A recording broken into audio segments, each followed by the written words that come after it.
ओम श्री शक्ति नमः। ओम श्री शक्ति नमः। ओम श्री शक्ति नमः। ओम श्री शक्ति नमः।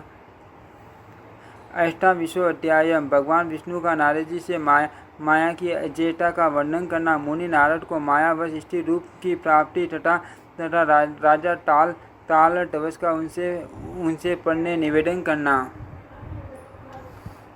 नारद जी बोले, हे मुनिवर, अब आप मेरे द्वारा कही जा रही छठ कथा का श्रवण कीजिए। श्रेष्ठ योग बेटा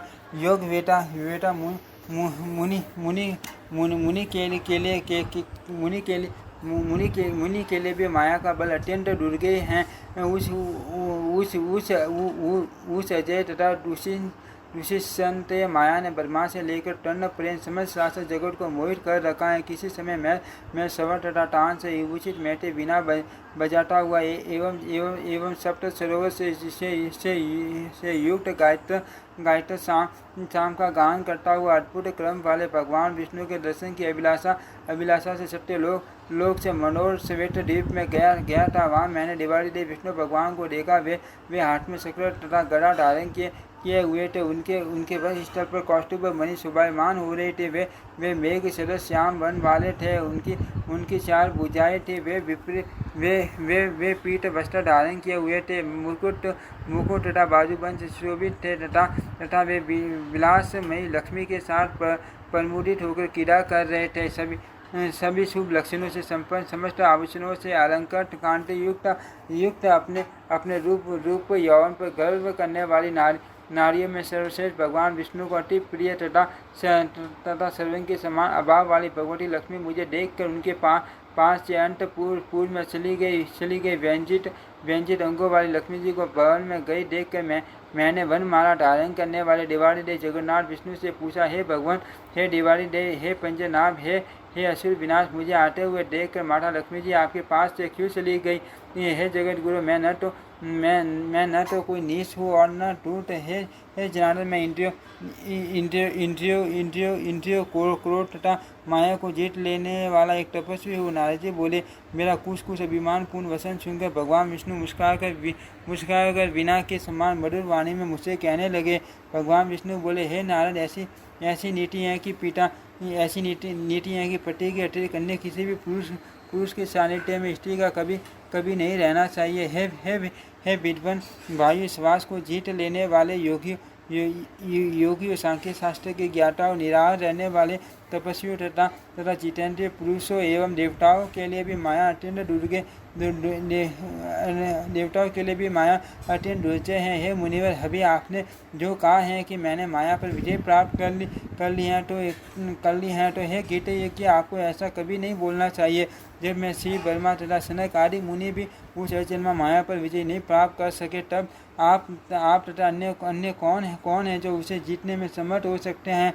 देवता, मानव तथा पशु पक्षी अथवा जो कोई शरीर धारण करने वाला प्राणी हो, वह उस अजन्मा माया को कैसे जीत सकता है? वेद का ज्ञाता, योगी, सर्वज्ञ, जितेंद्रिय एवं सत्व रज तम से युक्त कोई भी पुरुष माया को जीतने में कैसे समर्थ हो सकता है? काल भी उसी माया का ही रूप है। वह रूपहीन उठे हुए भी सब रूप धारण कर लेता है। विद्वान, मूर्ख अथवा मध्यम श्रेणी का कोई भी व्यक्ति हो, वह उसके वश में रहता है। कभी कभी काल धर्मज्ञ पुरुष को भी उद्विग्न कर देता है। स्वभाव अथवा कर्म से उस काल की चेष्टा नहीं जानी जा सकती। नारद जी बोले, ऐसा कहकर विष्णु के शुभ हो जाने पर मेरा मन संदेह से भर गया और मैंने उन जगन्नाथ सनातन वासुदेव से ही पूछा, हे रमाकांत, आप मुझे यह बताइए कि उस माया का रूप क्या है, उसकी आकृति कैसी है, उसमें कितनी शक्ति है,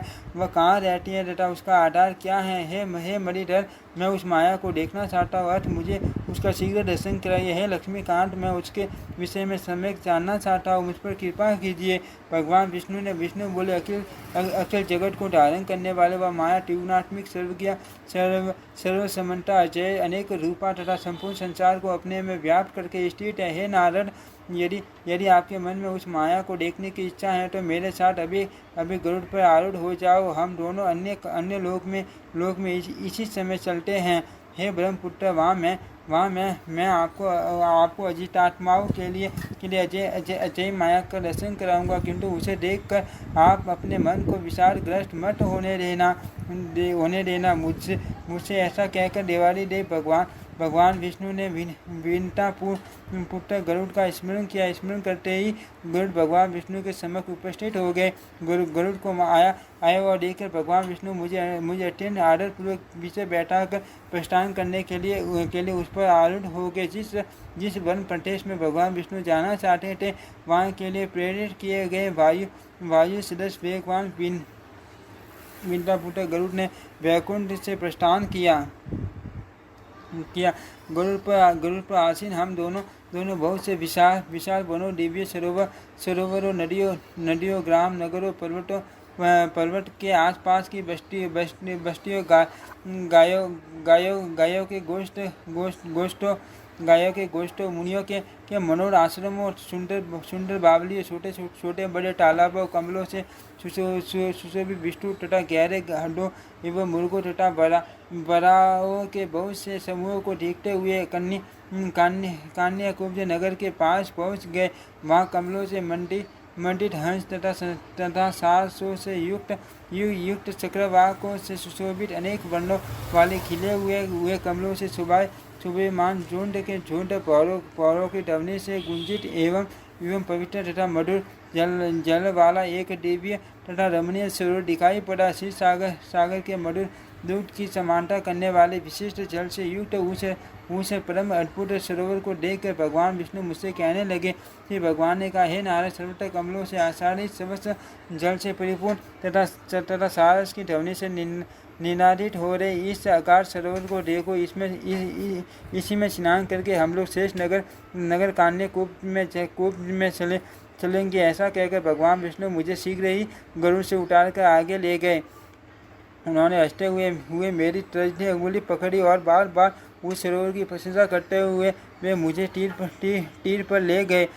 वृक्षों की घनी छाया वाले मनोहर तट बाग पर कुछ समय विश्राम करने के बाद भगवान विष्णु ने मुझसे कहा, हे मुने, आप इस समस्त जल में पहले स्नान कर ले। तत्पश्चात मैं इस परम पवित्र सरोवर में स्नान करूंगा। इस सरोवर का जल सारे जनों के शीत की भांति निर्मल तथा कमलों के पराग से विशेष रूप से सुगंधित है। भगवान के ऐसा कहने पर मैंने स्नान करने का मन बना लिया और अपनी वीणा तथा मृग शरम वहीं रखकर मैं प्रेम पूर्वक तट पर चला गया। हाथ पैर धोकर और सीखा बांधकर मैंने हाथ में कुछ ले लिया। पुण्य पवित्र जल से आचमन करके मैं उस जल में स्नान करने लगा। जब मैं उस